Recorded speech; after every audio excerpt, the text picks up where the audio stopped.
আমি একটা জায়গা থেকে আলোচনাটা স্টার্ট করছি, মূল জায়গাটা সেটা হলো আমাদের চিন্তাটা করতে হবে বিয়ের আগ থেকেই। প্রথম যে চিন্তাটা করতে হবে সেটা হলো যে আপনি যদি অবিবাহিত হয়ে থাকেন তাহলে আপনি কিছুটা লাভবান এই লেকচার শোনার পর। আর যদি আপনি বিবাহিত হয়ে থাকেন তাহলে আপনাকে আবার রিফর্ম করতে হবে চিন্তাটাকে। যদি এই লেকচারের কোনো একটা পার্টের সাথে আপনার কিছু গ্যাপ থেকে যায় তাহলে ওই জায়গাটা আপনাকে রিফর্ম করতে হবে, আবার আপনাকে একটু কাজ বেশি করতে হবে আপনাকে। আর যারা বিয়ে করেন নাই এখনো তারা বেশ লাভবান এখন, বোথ আমাদের সিস্টার্স এবং ব্রাদার্স। তো প্রথম জায়গাটা হচ্ছে যে আমাদের চিন্তাটা হবে এমন, যদি আমরা অবিবাহিত হয়ে থাকি, যে আমার লাইফের একটা এইম আছে, একটা অ্যাম্বিশন আছে। সেকুলার কনসেপ্টের অ্যাম্বিশন হচ্ছে দুনিয়া, আর আমার অ্যাম্বিশন হচ্ছে আমি দুনিয়ার কল্যাণ চাই কিন্তু পরকালীন মুক্তি চাই। এই হলো আমার ইসলামিক কনসেপ্ট, যে আমি দুনিয়ার কল্যাণ অবশ্যই চাও। দুনিয়াতে আমি একটা বাসস্থান আমার দরকার, একটা জব দরকার আছে, আমার ডিগ্রি সার্টিফিকেটসের দরকার আছে, আমার ব্যবসা বাণিজ্যের দরকার আছে, কেরিয়ারের দরকার আছে। কিন্তু আমার উদ্দেশ্যটা হবে পরকালীন স্বার্থ বজায় রেখে দুনিয়ার মুসাফিরের এই জীবনটা কাটিয়ে দেওয়া। এখানে সব কিছু পূরণ হবে না, সব স্বপ্ন পূরণ হবে না। আর সব স্বপ্ন পূরণ হয়ে গেলে দুনিয়াটাই জান্নাত হতো আর দুনিয়াতে সব কিছু পাওয়া যাবে না বলেই এটা দুনিয়ার কোনো কিছু স্থায়ী নয়। এখানকার সুখও স্থায়ী নয়, এখানকার কোনো কষ্টও কিন্তু স্থায়ী নয়। যে কোনো সিচুয়েশনই পড়ি না কেন চিন্তা করবো যে এটা স্থায়ী নয়, এটা চলে যাবে, হোক কষ্ট অথবা সুখ। আর এর এক্সাম্পল তো নবী সাল্লাল্লাহু আলাইহি ওয়াসাল্লাম দিয়েছেন, ওই যে মৃত গাধার সাথে তোমরা কি কেউ 1 দিরহামের বিনিময়ে এই গাধা ক্রয় করবে? সাহাবীরা বলছেন যে 1 দিরহাম কেন, বিনামূল্যে দিলেও কেউ ক্রয় করবে না। তো আল্লাহ রাব্বুল আলামিনের কাছে দুনিয়ার মূল্য এতটুকুই। অন্য হাদিস এসেছে যদি একটা মাছির দানার পরিমাণও মূল্য থাকতো দুনিয়ার আল্লাহর কাছে, আল্লাহ পাক কাফের মুশরিকদেরকে 1 ফোঁটা পানি পান করতে দিতেন না। আবার আরেকটা হাদিস এসেছে আঙ্গুল চুবিয়ে দেওয়ার কথা মহাসাগরের মধ্যে, সেখানে আঙ্গুল বের করলে যতটুকু লেগে থাকে হাতে সেটা হলো দুনিয়া, বাকিটা পরকাল। সো একজন স্মার্ট মানুষ, হিউম্যান বিং বা মুসলিম, সে কখনোই দুনিয়ার স্বার্থটাকে মুখ্য করে দেখবে না। তো আমরা যদি ইসলামিক আইডিওলজি নিয়ে চলাফেরা করি, আমরা দুনিয়ার কল্যাণটা চাবো কিন্তু পরকালীন মুক্তি নিশ্চিত করতে হবে। তো প্রথম কথা কি, concept of the ambition of লাইফটা ঠিক করতে হবে। সেটা সূরা আলী ইমরানের 185 নম্বর আয়াতে আছে। আল্লাহ রাব্বুল আলামিন বলেছেন, বা'দা আউযু বিল্লাহি মিনাশ শাইতানির রাজিম, ফামান যুহযিহা আনিন নার ওয়া উদখিলাল জান্নাতা ফাকাদ ফাজ। কিয়ামতের দিন যাদেরকে পুলসিরাত পার করানো হবে, জান্নাতে প্রবেশ করানো হবে, জাহান্নাম থেকে নিষ্কৃতি দেওয়া হবে, ফাকাদ ফাজ, সে তখন সফল হলো। মানে সে তখন চূড়ান্ত সাফল্য অর্জন করবে, এর বাইরে কোনো সাফল্যের ডেফিনেশন নাই। তো বিয়ে করেন আর নাই করেন, আগে কনসেপ্টটা ঠিক করতে হবে যে আমি আমার সাফল্য বলতে কি বোঝাচ্ছি। এখন যদি দেখেন যে আপনার এই ফিলোসফির সাথে বর্তমান লাইফ লিডিংয়ের পার্থক্য দেখা যাচ্ছে, তাহলে প্রথমে তওবা করে ফিরে আসতে হবে। এবং তওবা করার জন্য শুধু মুখ থেকে আস্তাগফিরুল্লাহ ওয়া আতুবু ইলাইহি পড়া যথেষ্ট নয়। খালেসভাবে, একনিষ্ঠভাবে ওযু করে, সালাত আদায় করে, চোখের পানি ঝেড়ে দিয়ে আল্লাহ রাব্বুল আলামিনের কাছে রাতের অন্ধকারে বলতে হবে, আস্তাগফিরুল্লাহাল্লাযী লা ইলাহা ইল্লা হুয়াল হাইয়ুল কাইয়্যুম ওয়া আতুবু ইলাইহি। অথবা আল্লাহুম্মা আনতা রাব্বী লা ইলাহা ইল্লা আনতা খালাকতানি আনা আবদুক ওয়া আনা আলা আহদিক ওয়া ওয়া'দিকা মাস্তাতা'তু আউযু বিকা মিন শাররি মা সানা'ত আবুউ লাক বিনি'মাতিকা আলাইহি ওয়া আবুউ বিযানবি ফাগফিরলি ফাইন্নাহু লা ইয়াগফিরুয যুনুবা ইল্লা আনতা। এখন তো প্রোটেস্ট্যান্ট ভার্সনের যুগ, এই কারণে আধ্যাত্মিকত্ব, মাআরিফত এগুলো মানুষ খুব একটা বোঝে না। এই কারণেই আলী রাদিয়াল্লাহু আনহুর একটা কথা পড়ে আসলাম, সেটা হচ্ছে তিনি বলছেন, তাকে বলা হচ্ছে শেষ জীবনে গিয়ে যে আপনার কি কোনো কষ্ট আছে জীবনে? আপনার কি জীবনে কোনো কষ্ট আছে? কারণ তার জীবনটা কিন্তু ঈর্ষণীয় জীবন। মানে অন্যান্য সাহাবীরা হয়তো ইয়াং এইজে গিয়ে ইসলাম কবুল করেছেন, ইসলামের জন্য অনেক খেদমত করেছেন, বাট আলী রাদিয়াল্লাহু আনহুর জীবনটা এমন যে তিনি একদম চাইল্ডহুড থেকে, ফ্রম দ্য ভেরি বিগিনিং, তিনি রাসূল সাল্লাল্লাহু আলাইহি ওয়াসাল্লামের একদম ডান পাশে ছিলেন। এমন কোনো ব্যাটল আপনি দেখবেন না, মানে আমি গাজওয়ার কথা বলছি, সারিয়া না, গাজওয়ার কথা বলছি, যে আলী রাদিয়াল্লাহু আনহুর পাশে নাই, এমন কোনো গাজওয়া আপনি পাচ্ছেন না। এমনকি তিনি জ্ঞানে, আমলে, আধ্যাত্মিকত্বে একজন সমৃদ্ধ মানুষ ছিলেন। তাকেও শেষ বয়সে খারেজিদের হাতে নিহত হতে হয়েছে।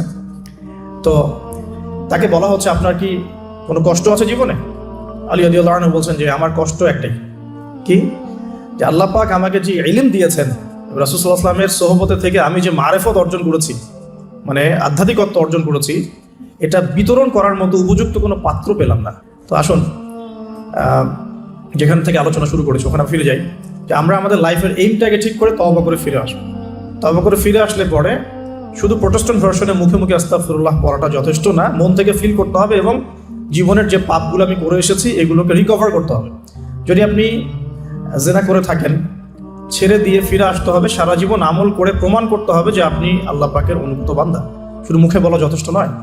আপনি মাদক সেবন করে থাকেন, তওবা করে ফিরে আসতে হবে, এসে আল্লাহর কাছে প্রমাণ করতে হবে যে হ্যাঁ আমি আল্লাহ, তুমি আমাকে চান্সটা দিয়েছো, আমি এটাকে হেলায় নষ্ট করবো না, আমি নিজেকে তোমার কাছে প্রমাণ করে দিব ইনশাল্লাহ যে আমি তোমার বান্দা। এভাবে প্রত্যেকটা পাপ, সুদ খেয়েছেন, অন্যের সম্পদ আত্মসাৎ করেছেন, হারাম টাকা থাকলে ফেরত দিতে হবে, আত্মসাৎ করে থাকলে ফেরত দিতে হবে, ঠিক আছে, অন্যের হক নষ্ট করলে সেটা ফেরত দিতে হবে। মুখলেস ভাবে তওবাতুন নাসুহা মানে কি? একনিষ্ঠভাবে তওবা করা, ওই পাপ ছেড়ে দেয়া, ভবিষ্যতে সেই পাপের পুনরাবৃত্তি না করা। ইনকেস যদি হয়েও যায় তাহলে আবার 2 রাকাত নামাজ পড়ে আবার আল্লাহকে বলা, রব্বি ইন্নী আযনাবা যামবান আখরা ফাগফিরলি, হে আল্লাহ আমি আবার সেই গুনাহ করে ফেলেছি, আমাকে মাফ করুন। সো তওবাটা খুব important. Both sisters and brothers সবাইকে বলছি যে আমরা সবাই পাপী, প্রত্যেকদিন মিনিমাম 100 বার করে তওবা করার অভ্যাস করে তুলতে হবে এবং এটাকে ফিল করা। আমি বারবার বলি ইহসানের সাথে। এখনকার ইবাদত বন্দেগীর মধ্যে ইহসান নাই, সবার নাই, খুব অল্প কিছু মানুষের আছে। ইহসান হচ্ছে তা'বুদুল্লাহা কাআন্নাকা তারাহ, তুমি এমনভাবে আল্লাহর ইবাদত করবে যেন তুমি আল্লাহকে দেখতে পারছো।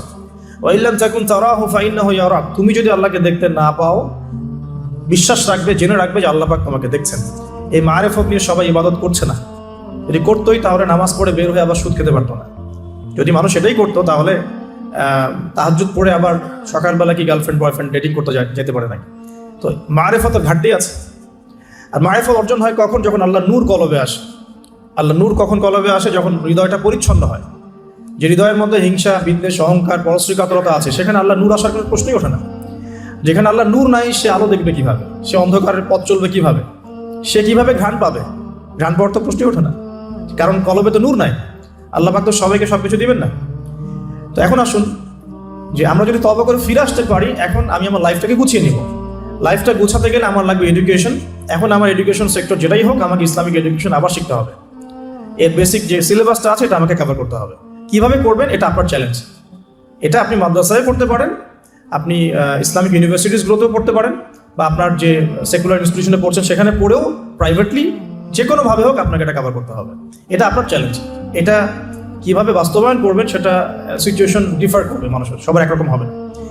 দ্বিতীয়টা হচ্ছে আমল বাড়িয়ে দেওয়া এবং সুন্নত নফলগুলোতে শক্ত পাবন্দ হওয়া আর কি। রাসূল সাল্লাল্লাহু আলাইহি ওয়াসাল্লামের সুন্নতে শক্ত পাবন্দি নিয়ে আসা, হালাল রিজিকের সোর্স ফর্ম করা, পাশাপাশি আপনার সৎ কাজের আদেশ করা, অসৎ কাজে নিষেধ করা, দাওয়াতি কাজে সময় দেওয়া, আল্লাহর রাস্তায় সময় দেওয়া, দিনকে এগিয়ে নেওয়ার জন্য ছোট ছোট প্রকল্প, প্রজেক্ট হাতে নিয়ে ইসলামের কল্যাণে কাজ করা। তো এই প্রত্যেকটা কাজ জড়িত হয়ে আছে এখন ফ্যামিলি ডেভেলপমেন্টের সাথে। আর পরিবার একটা চ্যালেঞ্জ, এবং আপনার পরবর্তী লেগেসি রেখে যেতে হবে, সন্তানের প্রতিপালন করতে হবে। তাহলে পরিবার এবং বিয়েটা একটা বড় ফ্যাক্ট।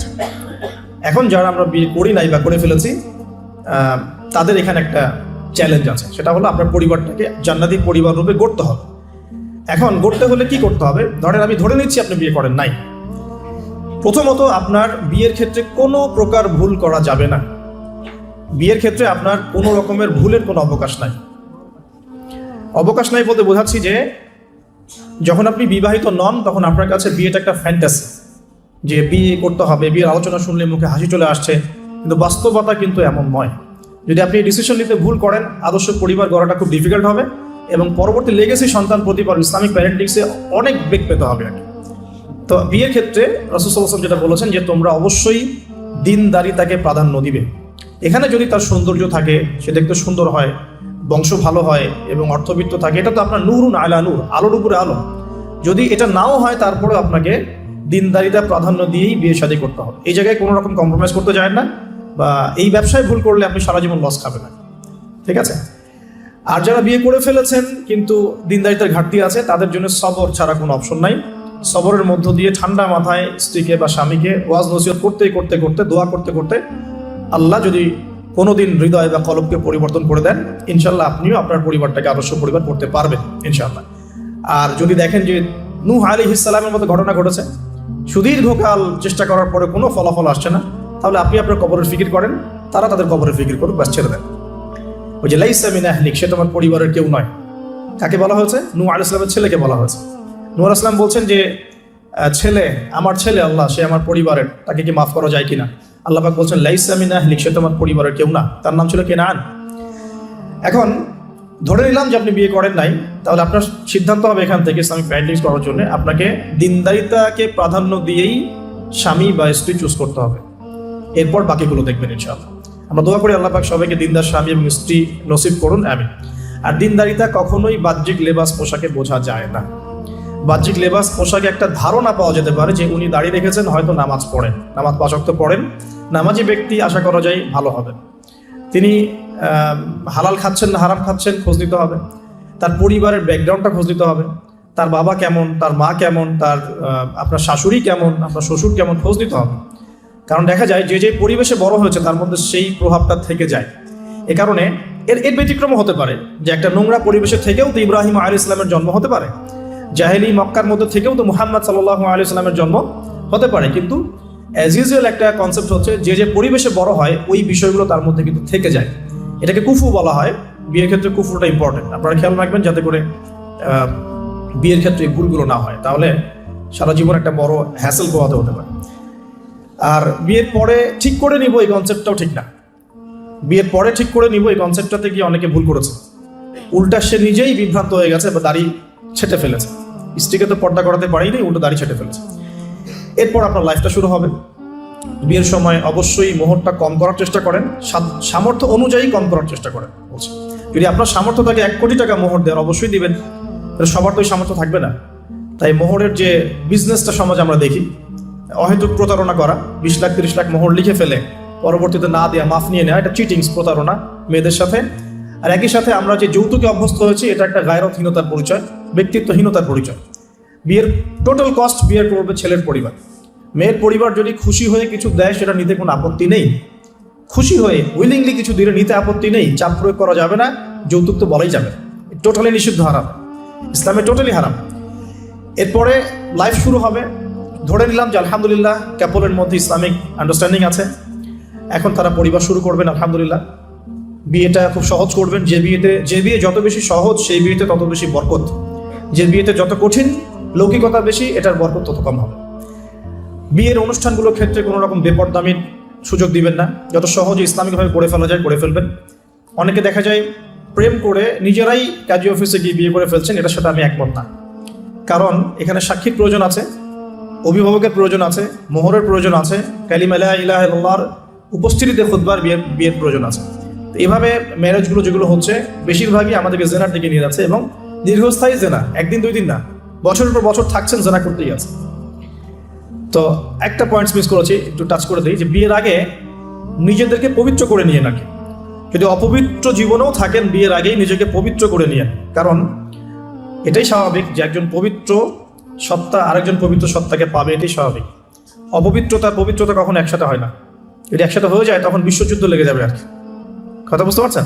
নিজেকে আগে পবিত্র করে নিয়ে, আর পবিত্র করার জন্য আল্লাহর কাছে প্রমাণ করতে হবে যে আল্লাহ আমি তোমার বান্দা বা বান্দি। যখন আল্লাহ পাক দেখবেন হ্যাঁ আপনি সত্যি অনেস্টলি মন থেকে তওবা করছেন এবং পবিত্র হওয়ার চেষ্টা করছেন, আল্লাহ পাক সুযোগ করে দিবেন ইনশাআল্লাহ। এরপর একটা কথা, যে বিয়ের আগেই পড়াশোনার যে সিলেবাসগুলো যেগুলো বললাম এটা কভার করে নিয়ে। বিয়ের পরে এটা বলা সহজ যে বিয়ের পরে করে নিব, বিয়ের পর রেসপন্সিবিলিটি বাড়বে, এটা করার জন্য খুব একটা বেশি সময় পাবেন না। তো বিয়ের আগেই পড়াশোনাগুলো করে ফেলার চেষ্টা করলে ভালো হয়। আর বিয়ের পর গবেষণা করবেন, বিয়ের পরে হবে গবেষণা, আর বেসিক পড়াশোনার লেভেলগুলো বিয়ের আগে শেষ করে ফেলাটা খুব ভালো। এই জন্য গভর্নমেন্টের যে বয়সগুলো দেওয়া হয়েছে ফিক্স করে, এই বয়সগুলো প্রয়োজন আছে। যদিও ইসলামে এরকম ম্যান্ডেটরি কিছু নাই, কিন্তু এই লেভেলটার প্রয়োজন আছে। বিকজ 18-21 আগে আমাদের পড়াশোনা সবার খুব একটা শেষ হয় না, আর ম্যাচুরিটি খুব একটা আসে না, ইকোনমিক সোর্সও তৈরি হয় না। বিয়ের আগে কমপক্ষে একটা হালাল ইকোনমিক সোর্স তৈরি করেন, তাহলে আপনার গায়রত ব্যক্তিত্ব কমে যাবে। যখন পুরুষদেরকে কারো কাছে হাত পাততে হয় তখন তাদের ব্যক্তিত্ব কমে যায়। আর পুরুষরা যখন স্বাবলম্বী থাকে, হোক সেটা মাসিক 10,000 বা 20,000-ই হোক না কেন, স্বাবলম্বী থাকলে তারা গায়রতের পরিচয় দিতে পারবে ইনশাআল্লাহ। কারণ একটা কথা আছে যে ডলার টক্স, মানে ডলার বা টাকা, মানি টক্স, মানে কথা বলে আর কি। যখন আপনি সবার মানে ডিমান্ডগুলো ফুলফিল করতে পারছেন, আপনার বোন, আপনার স্ত্রী, সন্তান, শ্বশুর শাশুড়ি, আত্মীয় স্বজন, আপনি তখন সুপার হিরো। যখন আপনি পারছেন না, আপনার মুত্তাকি, আপনার তাকওয়া, আপনার ঈমান, আপনার অন্যান্য বিষয়গুলো খুব একটা মানুষের কাছে হাইলাইটেড হয় না। কারণ মানি টক্স, মানে কথা বলে আর কি, আপনার স্ট্যাটাস ইট টক্স, এটা কথা বলে। তো এই জন্যে গায়রত বজায় রাখতে হলে আপনাকে একটা উপার্জনের সোর্স তৈরি করতে হবে। এর জন্যে আমি বলি যে সূরা ওয়াকিয়া পড়েন, চারটের নামাজে অভ্যস্ত হন, সেজদায় গিয়ে আল্লাহকে বলেন আল্লাহুম্মা কফিনি বিহালালিকা আন হারামিক ওয়া আগনিনি বিফাদলিকা আম্মান সিওয়াক। ইনশাআল্লাহ হালাল রিজিকের পথ প্রশস্ত হবে ইনশাআল্লাহ। আর হারামে যায় না, কারণ পরবর্তী প্রজন্ম তখন হারামখোর হয়ে বড় হবে আর কি। আসুন সামনে যাই। এবার বিয়েটা সহজ করে ফেলেন। করার পর স্বামী স্ত্রী তাদের মধ্যে যে সম্পর্কটা, এই সম্পর্কটা শুরু হবে 2 রাকাত সালাত থেকে। প্রথম রাতে 2 রাকাত সালাত পড়ে নেবেন ওযু অবস্থায়, সালাত পড়ে ডিসকাস করবেন জীবনের উদ্দেশ্যগুলো সম্পর্কে। ফ্যান্টাসির কারণে এমন কিছু করে যায় না প্রথমে যাতে করে সে আবার আতঙ্কিত হয়ে পড়ে। সময় দেন, তাকে টাইম দেন, তার সাথে নরম হন, কোমল হন। বিকজ একটা মেয়ে, যারা সতীসাধী মেয়ে, তারা পুরুষকে গ্রহণ করার আগে খুব ভালো করে তাদের মনের মতো একজন মানুষ তারা মানে কল্পনা করে, প্রত্যাশা করে, এবং আতর্কিত বিষয়গুলো তারা খুব একটা পছন্দ করে না, ঠিক আছে? আর পুরুষের সাইকোলজি কিন্তু ডিফারেন্ট, পুরুষ কিন্তু ওভার এগ্রেসিভ হয়ে যায় অনেক সময়। সো তাকে টাইম দেন, তাকে সময় দেন, আপনাকে বোঝার সময় দেন, কথাবার্তা বলেন, কন্টিনিউ করেন। দেন আপনি অবশ্যই 2 রাকাত সালাত পড়বেন। সালাত পড়ে আল্লাহর কাছে দোয়া করবেন দুজনে। দোয়া করার পর আল্লাহুম্মা জান্নিবনা শাইতান ওয়া জান্নিবাশ শাইতান মা রাযাকতানা, এই দোয়াটা পড়তে ভুলবেন না। এই দোয়া পড়ার পরে আপনি আপনার ভালোবাসার ইজহার করেন ইনশাআল্লাহ তাআলা। আল্লাহ পাক যদি আপনাদেরকে সেই মিলনের ফলে সন্তান দেন, ওই সন্তানকে শয়তান কোনো ক্ষতি করতে পারবেন ইনশাআল্লাহ। আমি বোঝাতে চাচ্ছি প্যারেন্টিংসের সাথে প্রত্যেকটা বিষয় লিঙ্কড আপ আছে। বিয়ে একটা মেজর টপিক প্যারেন্টিংসের ক্ষেত্রে। আপনার এনভায়রনমেন্ট, আপনার স্বামী স্ত্রী আন্ডারস্ট্যান্ডিং, এই যে মিলনের সময় দোয়া পড়া, এবং এরপর দেখা গেল যে একসময় আপনার স্ত্রী কনসিভ করলো বা সে গর্ভবতী হয়েছে। এখন আপনার রেসপন্সিবিলিটি বেড়েছে। যতদিন সে সন্তানটাকে ধারণ করে রাখবে, এই সময়টুকুর মধ্যে তাকে কোনো প্রকার হারাম কাজে লিপ্ত করতে দেওয়া যাবে না। আমাদের সমাজে দেখা যায় সন্তান যারা জন্ম দিচ্ছেন মায়েরা, এই 9 মাস তারা হিন্দি মুভিজ দেখেন, সিরিয়াল দেখেন, তারপরে অহেতুক গীবত করেন, গল্পগুজব করেন, অহেতুক সময় নষ্ট করেন। এখন তো স্মার্টফোনের যুগ, সারাদিন ফেসবুক, ইউটিউব, টিকটক, ইনস্টাগ্রাম নিয়ে পড়ে থাকেন। এই প্রতিটা কাজ গর্ভের সন্তানের উপর প্রভাব ফেলে, প্রত্যেকটা কাজ গর্ভের সন্তানের উপর প্রভাব ফেলে। ইভেন মায়ের যদি মন খারাপ থাকে, বাচ্চা ভিতরে কষ্ট পায়। মা যদি প্রফুল্ল থাকে, হাসি খুশি থাকে, বাচ্চা কিন্তু ভিতরে ভালো থাকে। মেডিকেল সায়েন্স পড়েন, আমরা প্যারেন্টিংস নামে একটা বই সাজেস্ট করছি, ওই বইটা পড়ে দেখেন, ডিটেলস সব লেখা আছে।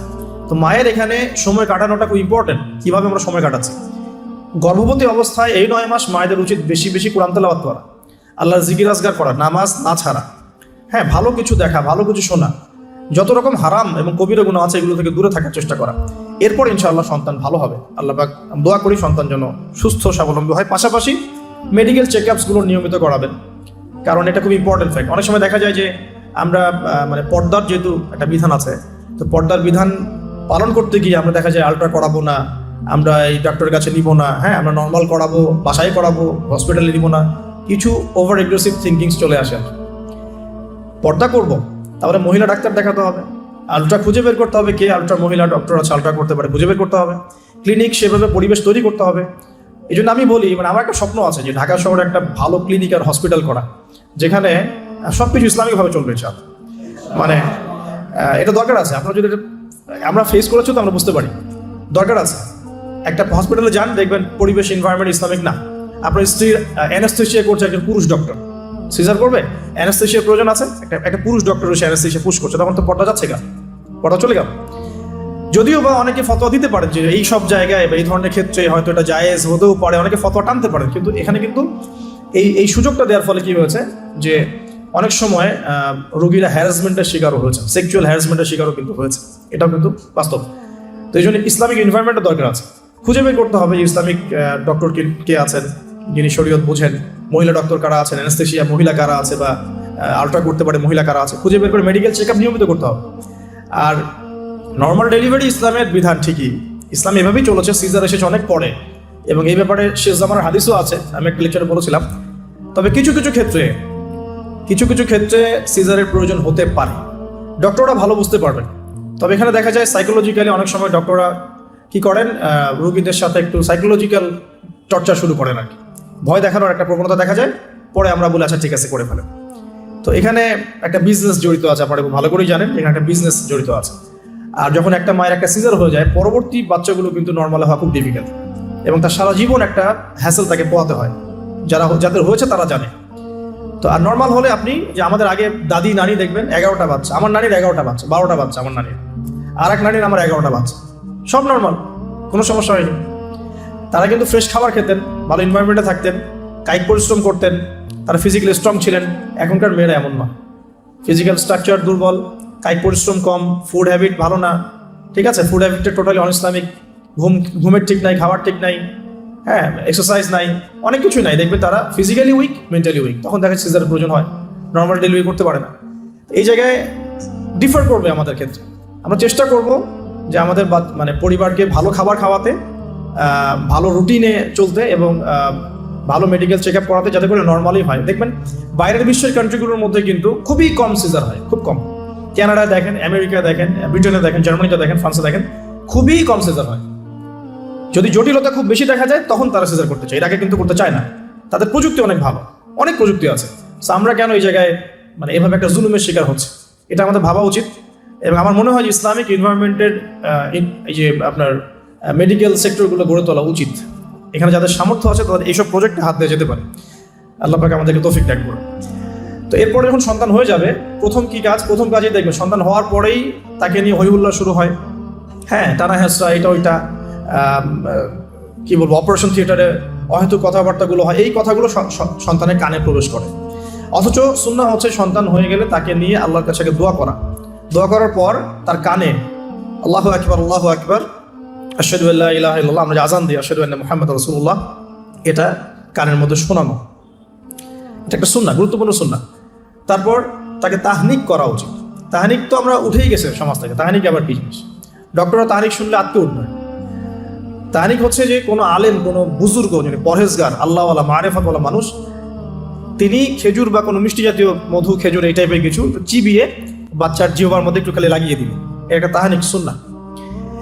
তো এখন মুখে তো জর্দার, পান আর সিগারেট, তো এই মুখ দিয়ে তো তাহনিক হবে না, হবে? তো আল্লাহওয়ালা সত্যিকারের মানুষ খুঁজে বের করতে হবে। যাই হোক, যদি আপনি না পারেন, খুঁজে না পান, আপনি আপনার সন্তানের তাহনিক করেন, যথেষ্ট। আপনি দোয়া করেন, 2 রাকাত নামাজ পড়ে আল্লাহ শুকরিয়া আদায় করেন। আমি নিজের জীবনের ঘটনা থেকে বলছি আর কি। আমার ইন টোটাল 4 সন্তান। 1 সন্তান আল্লাহ নিয়ে নিয়েছেন, 1 সন্তান আল্লাহর কাছে আছেন, জন্মের পরেই আল্লাহ পাক তাকে নিয়েছেন, আলহামদুলিল্লাহ। ইনশাআল্লাহ তার সাথে আমাদের জান্নাতে দেখা হবে ইনশাআল্লাহ। আর এখন আমার 1 মেয়ে এবং 2 ছেলে। তো প্রত্যেক ছেলে এবং মেয়ের সময় ওয়াইফকে ঢোকানো হয়েছে, আমি জায়নামাজেই, যতক্ষণ পর্যন্ত বাচ্চা আমার হাতে আসে না আমি জায়নামাজেই ছিলাম। এবং আমি দেখেছি যে আল্লাহ যে আছেন, আল্লাহ যে মানুষের এত কাছে, আল্লাহ যে দোয়া কবুল করেন, শোনেন, মানে আমি হৃদয় থেকে উপলব্ধি করেছি। এই কথাগুলো তো বোঝানো যাবে না, এগুলো তো আমি কোনো দলিল বা প্রমাণ দিয়ে আপনাকে বোঝাতে পারবো না। এটা আপনি ফেস করলে না, ফিল করলে বুঝতে পারবেন। তো সেজদায় দোয়া করতে করতে চোখের পানি ফেলার সাথে সাথে দেখা যায় যে নার্স এসে বলেছে আমাকে যে আর কাঁদতে হবে না, এই যে মেয়ের কান্না শোনেন। এমন হয়েছে আমার সাথে। কারণ মানে স্ত্রীর যে প্রসব বেদনা, এটা দেখে কিন্তু স্বামী আসলে ঠিক থাকতে পারে না, তাদের প্রচণ্ড কষ্ট হয়। এবং এই কষ্টটা এই কারণেই হয়তো নবী সাল্লাল্লাহু আলাইহি ওয়াসাল্লাম বলেছেন, তোমার সবচেয়ে সেরা অধিকার পাওয়ার, ভালো ব্যবহার পাওয়ার অধিকার রাখে তোমার মা, এরপর তোমার মা, তারপরেও তোমার মা, এরপর তোমার বাবা। তো মায়ের এই যন্ত্রণা শুধু মায়েরাই বুঝতে পারবে। তো আপনি যদি জান্নাত পেতে চান, মায়ের সেবা করেন, মায়ের খেদমত করেন, মাকে সন্তুষ্ট রাখেন, ইনশাল্লাহ জান্নাত পেয়ে যাবেন ইনশাআল্লাহ। আর এই যুগে কিন্তু মা বাবার সাথে দাস দাসীর মতো আচরণ করা হয় আর কি। তো খেয়াল রাখবেন এই বিষয়গুলো, মায়ের হকটা কখনো নষ্ট করেন না। আর তার মেয়েদের প্রতি একটাই আমার, মানে তাদের প্রতি আমার কনসেপ্ট অফ ভিউ হচ্ছে এরকম যে কঠিন হয়ে তাদের সাথে কোনো লাভ নাই। আসলে আদতে আলটিমেটলি কঠিন হয়ে কোনো লাভ নাই। 2-1 দিন হয়তো ঝগড়াঝাটি হতে পারে, মনোমালিন্য হতে পারে, কিন্তু কঠিন হয়ে তাদেরকে লাইনে আনা খুব একটা যায়। নরম হয়ে বুঝিয়ে সুঝিয়েই, ভালো ব্যবহার, ভালোবাসা, মহব্বত দিয়েই সম্ভব ওদের মন জয় করা, আদারওয়াইজ সম্ভব না। আসুন, এরপরে আজান হবে, তাহনিক হবে। 7ম দিনে গিয়ে আপনি আকিকা করবেন। যদি করতে না পারেন 14 দিনে, যদি তাও করতে না পারেন 21, এভাবে সুযোগ আছে আকিকা করার। তবে 7ম দিন আকিকা করা সুন্নাহ। আকিকাটা কি? এটা হচ্ছে আপনার সন্তানের জানের বদলে একটা জানের উৎসর্গ। ছেলে হলে 2টো খাসি, মেয়ে হলে 1টা। কারণ কি? মেয়েদের রোগ প্রতিরোধ ক্ষমতা কিন্তু এমনিই বেশি, ছেলে বাচ্চার রোগ প্রতিরোধ ক্ষমতা কিন্তু কিছুটা কম। এখানে 2টো খাসি উৎসর্গ করা হচ্ছে আল্লাহর কাছে। এখানে মেয়েদেরকে ছোট করা হচ্ছে না। তসলিমা নাসরিন টাইপের মেয়ে থাকলে বলতে পারো যে হ্যাঁ, ছোট করা হচ্ছে। তো আশা করবো যে আমাদের এখানে এমন কোনো মেয়ে নাই। এখন আকিকার পর কি? মাথা মুন্ডন করা। মাথা মুন্ডন মানে একটা চুল থাকে, চুলটা কষ্ট দেয়। ডক্টরাই বলেন এই চুলটা কিন্তু বাচ্চাদেরকে কষ্ট দেয়। এই চুলটাকে কামিয়ে ফেলা। যদি মাথায় কোনো প্রবলেম থাকে, ডক্টর বলে না এখন করার দরকার নাই, সেটা আলাদা ইস্যুস। কিন্তু নর্মালি কামিয়ে ফেলা উচিত। এবং চুলের ওজন করতে হয়, এই চুলের ওজনের সমপরিমাণ রূপা আল্লাহর পথে সদাকা করতে হয়, এটা সুন্নাহ। তো এটা করবেন। তারপরে আকিকা করলেন, আকিকা আপনি যেভাবে গোশত বন্টন করেন সেভাবে করবেন। বাচ্চা এখন জন্ম হয়েছে, আপনাদের নতুন অধ্যায় শুরু, এই প্যারেন্টিংস আপনার এখন শুরু হচ্ছে। এখন আপনার জন্য প্যারেন্টিংস বইটা আমি সাজেস্ট করছি এবং আমি কিছু বলে দিচ্ছি। দেখুন, আদম আলাইহিস সালামের দুই ছেলের সম্পর্কে প্যারেন্টিংসের মধ্যে কথা এসেছে। আদম আলাইহিস সালামের দুই ছেলের সম্পর্কে কিন্তু কথা এসেছে। এক নাম্বার হাবিল কাবিলের ঘটনা মনে আছে? দুই সন্তান পরস্পরে হিংসা বশত কিন্তু এক ভাইকে হত্যা করে ফেললো। যদি আপনাদের একাধিক সন্তান থাকে, কারো প্রতি পক্ষপাতিত্ব করতে যায় না, তাহলে কিন্তু হাবিল কাবিলের মতো সম্পর্ক করে উঠবে আর কি। আর এই যুগে তো হাবিল কাবিলের সম্পর্ক এখনো চলছে। এখানে বহু কাবিল ঘুরে বেড়াচ্ছে দাড়ি টুপি নিয়েই, তাই না? এখন হাবিল কাবিল সম্পর্ক তো এখন আছে আর কি। কুরবানি কবুল হচ্ছে, আমারটা হচ্ছে না কেন? খেদমত হচ্ছে, আমি পারছি না কেন? মানুষ ওখানে ছুটছে, আমার কাছে আসে না কেন? ওই ওয়াজে 2 লাখ লোক হচ্ছে, আমার ওয়াজে হচ্ছে না কেন? হাবিল কাবিল সম্পর্ক তো আছেই আর কি। তো কাবিল কি করবে? হাবিলকে এলিমিনেট করার চেষ্টা করবে, হাবিলকে দুনিয়া থেকে সরাতে হবে, তাহলে সে সফল, তার ধারণা এমন। অথচ এই কাজের ফলে কি হয়েছে? তার আমল নামের সমস্ত খুনের গোনা কিন্তু যাচ্ছে একটা একটা করে। আল্লাহ পাক সবসময় সত্যের সাথে থাকেন, অনেস্টির সাথে থাকেন। আল্লাহ পাক সবসময় নূর এবং মারিফাতওয়ালা মানুষের সাথেই থাকেন। আল্লাহ পাক কখনোই ইবলিস এবং কাবিলের সাথে থাকেন। আল্লাহ পাক বোঝার তৌফিক দেখ। সামনে যান, নূহ আলাইহিস সালামের জীবনেও কিন্তু প্যারেন্টিংস আছে। দেখেন, এক সন্তান ইসলাম কবুল করছে না। তো এমন হতে পারে যে দীর্ঘদিন আমার একাধিক সন্তান, আমি আমার সর্বোচ্চ পরিশ্রম করছি সন্তানের পিছনে, তাদের ভরণ পোষণ, খাওয়া দাওয়া, এডুকেশন সবকিছু, তারপরেও জীবনের এক পর্যায়ে গিয়ে একজন বিভ্রান্ত হয়ে গেছে।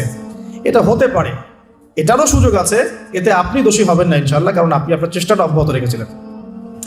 তো একটা কথা বলতে ভুলে গেলাম, যে ওই যখন হাবিল কাবিলের কথা এসেছে তখন একটা কথা বলতে ভুলে গেছে, যে ওই ইউসুফ আলাইহিস সালামের কথা মনে আছে নিশ্চয়ই। এই যে 11 সন্তান, 11 ভাই যে ইউসুফ আলাইহিস সালামের এগেনস্টে যে ষড়যন্ত্র করছে, কারণ কি? কারণ বাবা ইউসুফকে খুব বেশি ভালোবাসে, বাবা ইউসুফকে অনেক আদর করে, তার খুব খুব চমৎকার সুন্দর দেখতে। এমন হয় না যে একটা বাচ্চা খুব সুন্দর, বা আপনার বড় মেয়ে আপনি বেশি আদর করেন, একটু বেশি আদর করেন, হ্যাঁ। তো এই জায়গাটা কিন্তু সতর্ক থাকতে হবে, যে সন্তান একাধিক হয়ে গেলে আবার হিংসাত্মক মনোভাব গড়ে না ওঠে। এই জন্য ছোটবেলা থেকে শিক্ষা দিতে হবে যে সে তোমার বড় আপু, সে তোমার ভাই, হ্যাঁ। সবাইকে আপনার একটা ইনসাফ প্রতিষ্ঠা করতে হবে। কোরআনে অনেক দলিল আছে। আপনি ইব্রাহিম আলাইহিস সালামের ঘটনা দেখেন, যে তার সন্তানকে মানুষ করেছে তার মা হাজরা আলাইহিস সালাম। ইব্রাহিম আলাইহিস সালাম কিন্তু সেখানে রেখে চলে আসছেন, মানুষ করেছে কিন্তু তার মা। তো যে হাজরা আলাইহিস সালাম বলছেন যে ইয়া ইব্রাহিম, হে ইব্রাহিম, আপনি আমাদেরকে কেন এখানে রেখে যাচ্ছেন? তখন ইব্রাহিম আলাইহিস সালাম বলছেন যে আল্লাহর আদেশে। তখন হাজরা আলাইহিস সালাম বলছেন যে যদি আল্লাহর আদেশে আপনি আমাদেরকে এখানে রেখে যান, জনমানব শূন্য বিরান একটা জায়গায়, তাহলে ইনশাআল্লাহ আল্লাহ আমাদেরকে ধ্বংস করবেন না। এই যে তাওয়াক্কুল আল্লাহর প্রতি, এখন তাওয়াক্কুল কারিনী মায়ের গর্ভ থেকে জন্ম নিয়েছে ইসমাইল আলাইহিস সালাম। ওই সন্তানকে যখন ইব্রাহিম আলাইহিস সালাম আরো কয়েক বছর পরে এসে বলছেন, ইন্নী আরা ফিল মানামি আন্নী আযবাহুকা, আমি স্বপ্নে দেখেছি তোমাকে জবাই করছি, ফানজুর মাযা তারা, তোমার রায় কি আমাকে বলো। ওই সবর কারিনী মায়ের গর্ভ থেকে জন্ম নেয়া, তাওয়াক্কুল কারিনী মায়ের গর্ভ থেকে জন্ম নেওয়া সন্তান এবার বলছে, ইয়া আবাতি, হে আমার বাবা, ইফআল মা তুমার, আপনি তাই করুন যা আপনাকে আদেশ করা হয়েছে। সাতাজিদুনি ইনশাআল্লাহ মিনাস সাবিরিন, আমাকে ইনশাআল্লাহ আপনি সবরকারী পাবেন। তো এখানে মায়ের রোলটা দেখেন, মা যেমন হবে সন্তান তেমন হতেই পারে। মা যেমন হয় সন্তান কিন্তু তেমনই হয়, স্বাভাবিক এটা। মা যদি সন্তানকে হৃদ্যতা ভালোবাসা দিয়ে বড় করে, সন্তান দেখবেন বড় হয়ে সবাইকে ভালোবাসে। মা যদি সন্তানকে কনফিডেন্স দেয় যে বাবা তুমি পারবে, জীবন অনেক কিছু করতে পারবে, তোমার মধ্যে এই প্রতিভা আছে, ইনশাল্লাহ তুমি পারবে, সন্তান বুস্ট আপ পিছন থেকে পারবে ইনশাল্লাহ। মা যদি সন্তানকে ত্যাগ করে, দুধ পান না করায়, ফ্যামিলিসদের মতো দুধ পান না করিয়ে, এই যে আপনার বেবি সিটারদের কাছে মানুষ করায় আর কি, হ্যাঁ, ডে কেয়ার সেন্টারে মানুষ করায়, দেখবেন সন্তান ছোটবেলা থেকে একটা হতাশা, হীনমন্যতা, নিঃসঙ্গতায় ভোগে আর কি। এখন এলিট সোসাইটির মধ্যে এই সমস্যাটা আছে, নিঃসঙ্গতায় ভোগে তারা। মা যদি সন্তানকে দেখা যায় খুব শাসন করে, বেশি প্রহার করে, সন্তান কঠোর হয়ে যাবে, মনটা কিন্তু শক্ত হয়ে যাবে। তো পিতামাতার সন্তানের প্রতি অ্যাটিটিউডটা একটা বড় ফ্যাক্ট, সন্তান বড় হয়ে কি হবে। হিটলারের জীবনী পড়ে দেখেন, সে বলছে আমার পিতা আমাকে খুবই মায়ের মারতো আর কি, খুবই পিটাইতো। তো বড় হয়েও শিখছে আর কি, যে পিটাইলেই কাজ হয়, যদি কিছু করতে হবে তো পিটাইলেই কাজ করতে হবে। এরপরে সে যে পিটানো শুরু করছে সবাইকে গণহারে, কিছু কিছু ক্ষেত্রে অবশ্য কাজ হয়েছেও, হ্যাঁ, আমরা মনে করি কিছু ক্ষেত্রে কাজ অবশ্য হয়েছে। তো আসলে সবসময় ওয়াজ নসিহত করে কাজ হয় না, মাঝে মাঝে মায়ের দরকার আছে। আচ্ছা, এবার আসেন সামনে, এই যে সন্তান জন্ম নিল ইসমাইল আলাইহিস সালাম হাজরা আলাইহিস সালামের গর্ভ থেকে, মা যেমন হলো সন্তান তেমন হলো কিন্তু। আর এই যে মায়ের আত্মত্যাগ দেখেন, সাফা মারওয়া সাই করা যে ঘটনা, জামজাম কূপের যে ঘটনা, এই ছেলে কুরবানির যে ঘটনা, এই ঘটনাগুলো আল্লাহর কাছে এত বেশি পছন্দ হয়েছে, দেখেন কিয়ামত পর্যন্ত হজ ওমরায় আপনি এগুলো কিন্তু করছেন, হজে করছেন। অথচ এটা কিন্তু ইব্রাহিম আলাইহিস সালামের যুগের ঘটনা, আমরা কিয়ামত পর্যন্ত এই ঘটনাগুলো ফলো করছি আর কি। আর এমন কোনো ধর্ম নাই যে ধর্মে ইব্রাহিম আলাইহিস সালামকে গালি দেওয়া হচ্ছে। জিউসরা ইব্রাহিম আলাইহিস সালামকে সম্মান করে, জানেন? খ্রিস্টান যারা তারা ইব্রাহিম আলাইহিস সালামকে সম্মান করে, তারা কিন্তু এই পরিবারটাকে সবাই সম্মান করছে আর কি। তো এখানে একটা প্যারেন্টিংসের আপনার নসিহত আছে। পাশাপাশি আপনি সামনে যাবেন, লুকমান আলাইহিস সালামের ঘটনা পাবেন।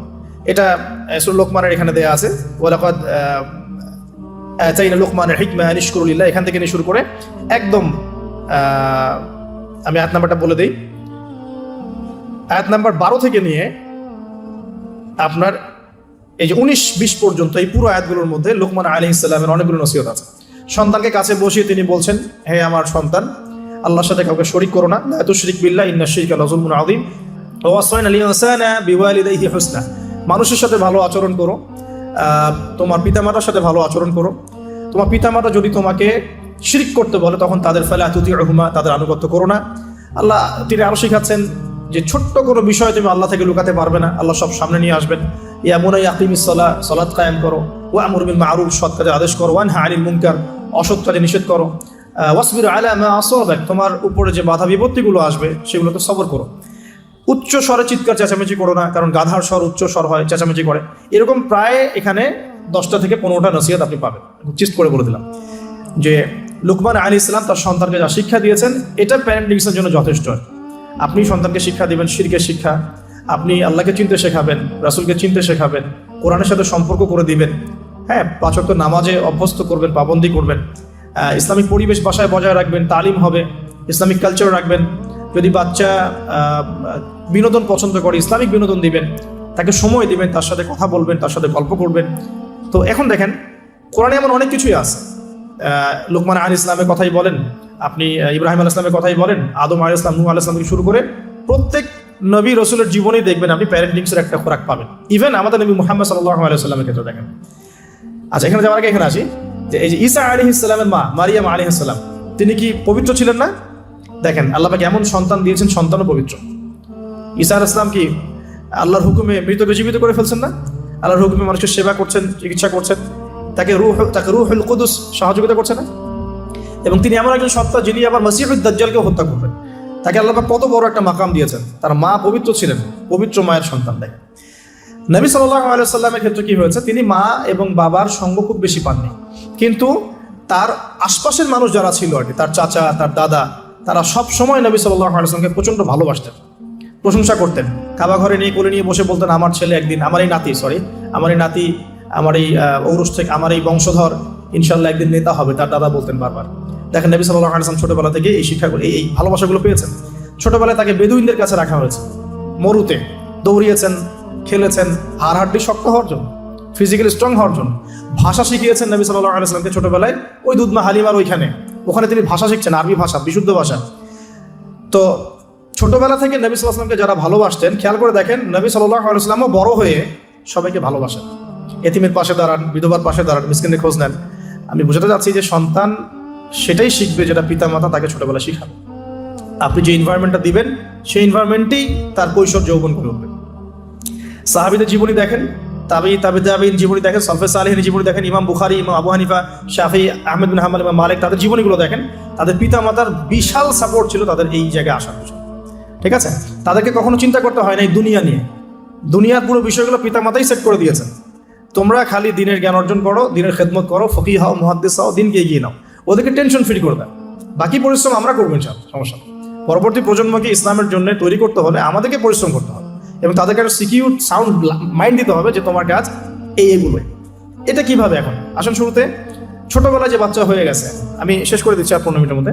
ছোটবেলায় যে বাচ্চাগুলো হচ্ছে আমাদের সন্তান, ছেলে মেয়ে, তো মনে রাখবেন যে একটা বাচ্চা কিন্তু 24 মাস যখন তার বয়স হয়, 24 মাসে সে কিন্তু মোটামুটিভাবে 50টা শব্দ মনে রাখতে পারে।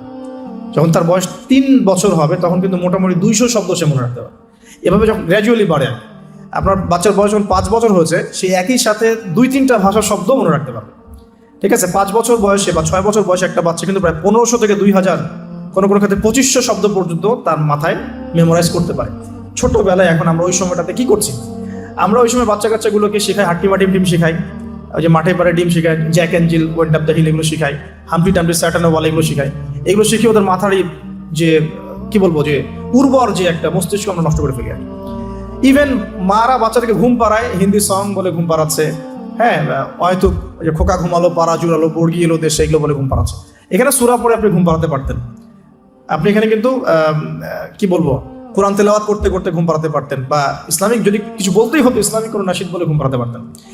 সব জায়গায় লক্ষ্য করতে হবে বাচ্চার কানে আমি কি দিচ্ছি। বাচ্চা হয়তো বলতে পারছে না কথা, তখন কিন্তু বাচ্চা শুনতে পারে, বাচ্চা বুঝতে পারে।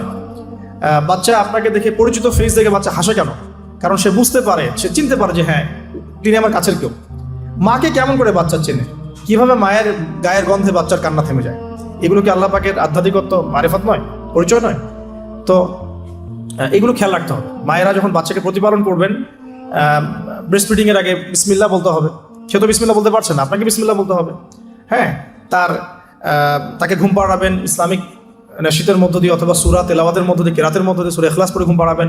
তাকে ঝাড়ফুঁক করবেন, তার গায়ের মধ্যে এত কিছু বেঁধে না দিয়ে তাকে সকাল সন্ধ্যা ঝাড়ফুঁক করবেন। এবং কয়েকটা দোয়া আপনি কন্টিনিউয়াসলি করবেন। আমি বলে দিই দোয়াগুলো। একটা সূরা আলে ইমরানের মধ্যে আছে, সূরা প্রথম দিকে আছে, সূরা আলে ইমরানের শুরুতে একটা দোয়া আছে যে রব্বি ইন্নী নাযারতু লাকা মা ফি বাতনি মুহাররারান ফাতাকাব্বাল মিন্নি ইন্নাকা আনতাস সামিউল আলিম। এটা একটা দোয়া। আর একটা এটাও সূরা আলে ইমরানের আছে প্রথম দিকেই, যে রব্বি হাবলি মিন লাদুনকা যুররিয়াতান তাইয়্যিবা ইন্নাকা সামিউদ দুআ। এটাও একটা দোয়া আছে সূরা আলে ইমরানের প্রথম দিকে। সূরা ফুরকানের 74 নম্বর আয়াতে একটা দোয়া আছে, রব্বানা হাব লানা মিন আজওয়াজিনা ওয়া যুররিয়াতিনা কুররাতা আ'ইউন ওয়াজআলনা লিল মুত্তাকিনা ইমামা। এগুলো আপনি করবেন। আর বাচ্চাকে কি করবেন? ইমাম হাসান এবং হুসাইন রাদিয়াল্লাহু আনহুমাকে রাসূল সাল্লাল্লাহু আলাইহি ওয়াসাল্লাম যা করতেন, ইমাম হাসান হুসাইন রাদিয়াল্লাহু আনহুমাকে নিয়ে আসলে রাসূল সাল্লাল্লাহু আলাইহি ওয়াসাল্লাম বলতেন যে উঈযুকুমা। দুজন ছিলেন, এই জন্য বলতেন উঈযুকুমা। যদি একজন হয় এবং সে যদি ছেলে বাচ্চা হয় তাহলে আপনি বলবেন উঈযুকা, আর যদি একজন মেয়ে বাচ্চা হয় তাহলে বলবেন উঈযুকি। আমি কি বুঝাতে পারছি? একজন মেয়ে বাচ্চা হলে উঈযুকি, একজন ছেলে হলে উঈযুকা, দুজন হলে বলবেন উঈযুকুমা। তো উঈযুকা দিয়ে শুরু করলাম। তো উঈযুকা বিকালিমাতিল্লাহি তাম্মা মিন কুল্লি শাইতানিন ওয়া হাম্মা ওয়া মিন কুল্লি আইনিন লাম্মা। এই দোয়াগুলো পড়ে বাচ্চাকে ঝাড়ফুঁক করতে হয়। বদনজর লাগতে পারে, চোখের নজর লাগতে পারে। তো এই দোয়াগুলো করা, পাশাপাশি সূরা ফালাক, নাস, ইখলাস এগুলো পড়ে ঝাড়ফুঁক করা, সূরা ফাতিহা পড়ে ঝাড়ফুঁক করা, বাচ্চা ভালো থাকবে ইনশাআল্লাহ। বাচ্চাকে যে ঘরে রাখবেন সেখানে কোনো প্রকার ছবি মূর্তি রাখবেন না, বাচ্চা রাত্রেবেলা ভয় পেয়ে কাঁদতে পারে, এগুলো করতে যাবেন না। ফিডিংটা ভালো দিবেন, ব্রেস্ট ফিডিং চেষ্টা করবেন। যদি কোনো কারণে মায়েদের কোনো প্রবলেম থাকে সেটা ডিফারেন্ট ইস্যু, তবে ব্রেস্ট ফিডিংটাই চেষ্টা করবেন। এতে মায়ের সাথে বাচ্চার একটা অন্তরঙ্গ সম্পর্ক তৈরি হবে, এটা বাচ্চার হক। এবার বাচ্চা যখন বড় হচ্ছে ওকে আজে বাজে কিছু শেখাবেন না, আস্তে আস্তে কথা বলা শিখবে, পরিবেশ পরিস্থিতি বোঝা শিখবে। তাকে সময় দিবেন, এক নাম্বার তাকে সময় দিবেন, তার সাথে গল্প গুজব করবেন, তাকে নিয়ে ঘুরবেন, তার সাথে খেলবেন, হ্যাঁ, তাকে আনন্দ দিবেন। আপনি আপনার টাইমের একটা অংশ তার জন্য ফিক্স রাখবেন, বাচ্চার জন্য ফিক্স রাখবেন। আর সব দায়িত্ব শুধু মায়ের উপর ছেড়ে দিবেন না, পুরুষের উপর অনেক দায়িত্ব আছে।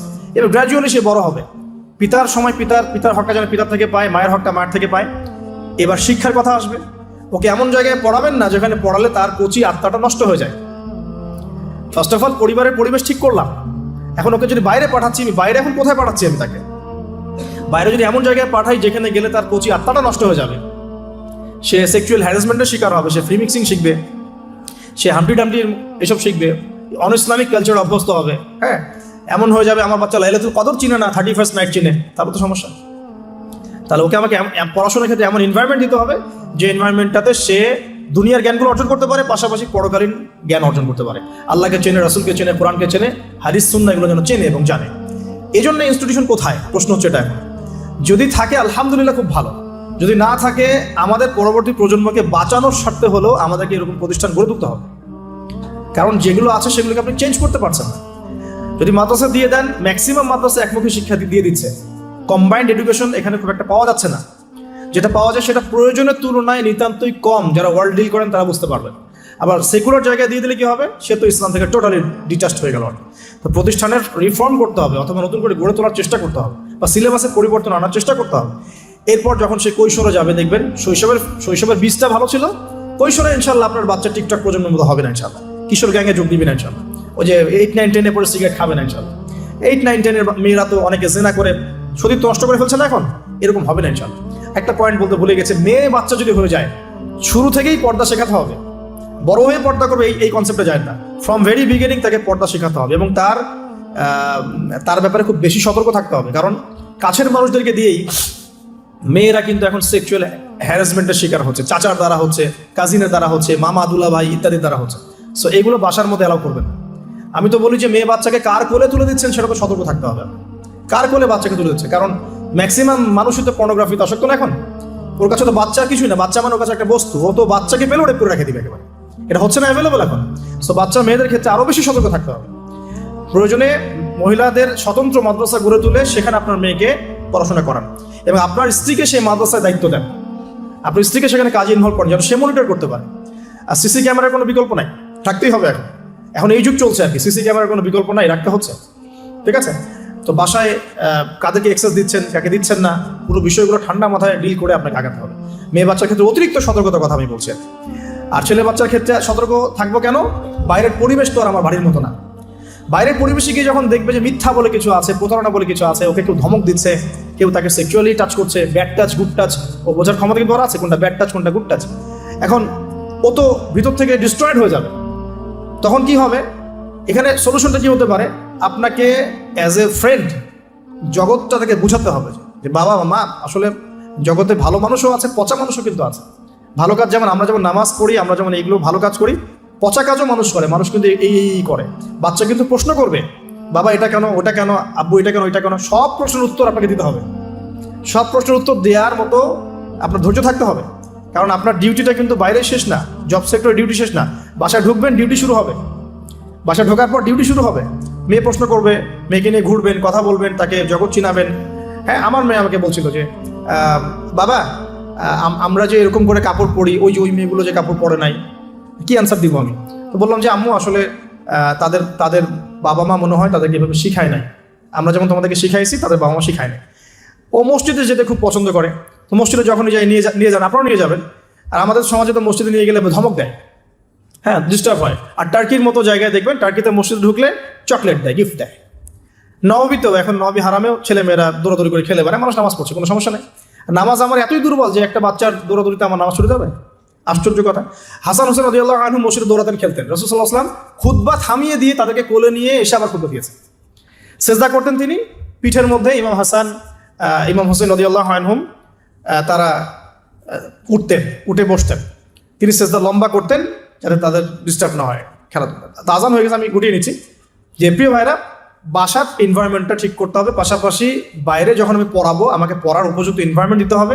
জগতের যে মানে অপারগতা, অসারতাগুলো আছে, মিথ্যা, প্রতারণা, হাবিজাবি, বেপরদামি, এগুলো ওদের সাথে ডিসকাস করে অ্যাজ এ ফ্রেন্ড আপনাকে এগুলো উত্তর দিতে হবে।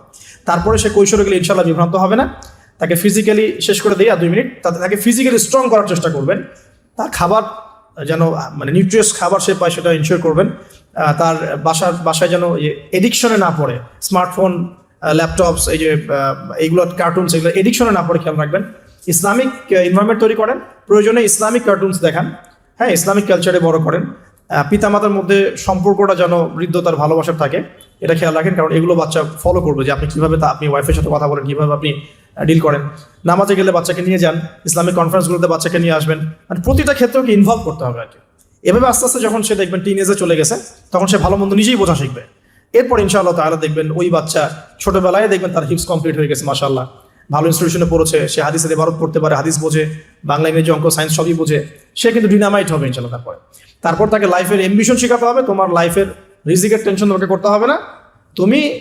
তোমাকে আল্লাহ সৃষ্টি করেছেন আল্লাহর দাসত্ব করার জন্য, আল্লাহর জমিনে তার দিন প্রতিষ্ঠার জন্য। তোমার কাজ এখন আল্লাহর জমিনে আল্লাহর দিনকে প্রচার প্রতিষ্ঠা করা। বাকি বিষয় আমরা দেখবো ইনশাআল্লাহ। এভাবে পিছন থেকে সাপোর্ট দেন, ইনশাআল্লাহ তাআলা দেখবেন সে এই উম্মার নেতৃত্ব দানকারী যোগ্য নেতা এবং ইমাম হিসেবেই বড় হয়ে উঠবে ইনশাআল্লাহ তাআলা।